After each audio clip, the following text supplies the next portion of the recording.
హే WhatsApp guys, ఇప్పుడే కూలీ premiere show చూసి వస్తున్నా. చాలా హానెస్ట్ గా స్పాయిలర్ లేకుండా ఉన్నది ఉన్నట్టు చెప్తా. ఎండ్ వరకు చూడండి. స్టోరీ విషయానికి వస్తే మీకు తెలిసిందే, ట్రైలర్ లో ఒక ఫ్రెండ్ కోసం ఇదంతా చేస్తాడని.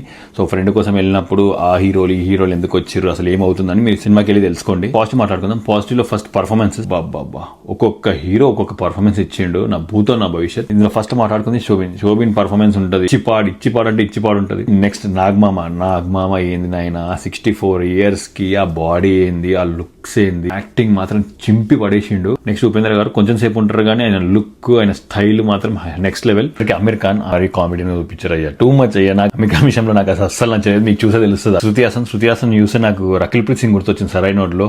సినిమా మొత్తం ఏడుస్తూనే ఉంటది. లుక్ వైజ్ కొంచెం ఏజ్డ్ గా అనిపిస్తుంది. ఇంకొక అమ్మాయి రోల్ ఉంటది, ఆమె కూడా చాలా ఇంపార్టెంట్ రోల్. రజనీకాంత్ సార్ ఏమన్నా లుక్ పాత రజనీకాంత్ సార్ అయితే చూపించిండు. అండ్ ఫ్లాష్ బ్యాక్ లో రజనీకాంత్ సార్ చూపిస్తారు. నిజంగా ఏ యూజ్ చేసిరో లేకపోతే ఏం యూజ్ చేసిరో గానీ పాత రజనీకాంత్ సార్ ని చూపించినట్టు అనిపిస్తుంది. ఇప్పుడు ఫస్ట్ హాఫ్ విషయానికి వస్తా. ఫస్ట్ హాఫ్ నార్మల్ గా స్టార్ట్ అవుతుంది, నార్మల్ గా ఎంట్రీ ఉంటుంది, అంత స్లోగా వెళ్తుంటది. ఇంకో మనం ఓవర్ ఎక్స్పెక్టేషన్స్ వల్ల ఫస్ట్ హాఫ్ కొంచెం యావరేజ్ అనిపిస్తుంటది. హాఫ్ లో మోనికా సాంగ్ మాత్రం హైలైట్. పూజా హెగ్డే మాత్రం చాలా బాగా అనిపించింది. అండ్ మన శోభిన్ మాత్రం పిచ్చి లేపేసిన సాంగ్ లో డాన్స్. ఇంటర్వెల్ ఒక 20 minutes ముందు సినిమా రేంజ్ తీసుకెళ్తాడు. అసలు లోకి బాబు ఏందో అక్కడ చూపిస్తాడు. ఫస్ట్ హాఫ్ మొత్తం క్రెడిట్ కొట్టేసింది నాకు సరే. అండ్ ట్విస్ట్ కూడా చాలా బాగుంటాయి ఫస్ట్ హాఫ్ లో. ఇంటర్వెల్ చాలా బాగుంది, చాలా అంటే చాలా బాగుంది. కాకపోతే లోకి మామ ఇచ్చినంత హైప్ లేదు. ఎందుకంటే విక్రమ్ లో ఉంటది కదా హైప్, అందరు కలిసినప్పుడు ఆ హైప్ ఉంటదేమో అనుకున్నా, బట్ అంత హైప్ లేదు. బట్ ట్విస్ట్ అయితే హైలైట్ ఉంది. సెకండ్ హాఫ్ మాత్రం ట్విస్ట్ల మీద ట్విస్ట్లు ఉంటాయి. స్క్రీన్ ప్లే మాత్రం ఫాస్ట్ గా నడుస్తుంటది. అసలు ఏమవుతుంది అని నడుస్తుంటది. అక్కడ కొంచెం జైలర్ సీన్స్ కనిపిస్తాయి. చాలా గ్రిప్పింగ్ స్క్రీన్ ప్లే తోని లోకి బాబు స్టైల్లో హైలైట్ తీసిన second half. Upendra sir entry ఉంటుంది, అది కూడా నెక్స్ట్ లెవెల్ ఉంటుంది. సెకండ్ హాఫ్ లో అయితే హైప్ ఎక్కిస్తూనే ఉంటాడు. క్లైమాక్స్ వరకు హైప్ ఎక్కిస్తూనే ఉంటాడు.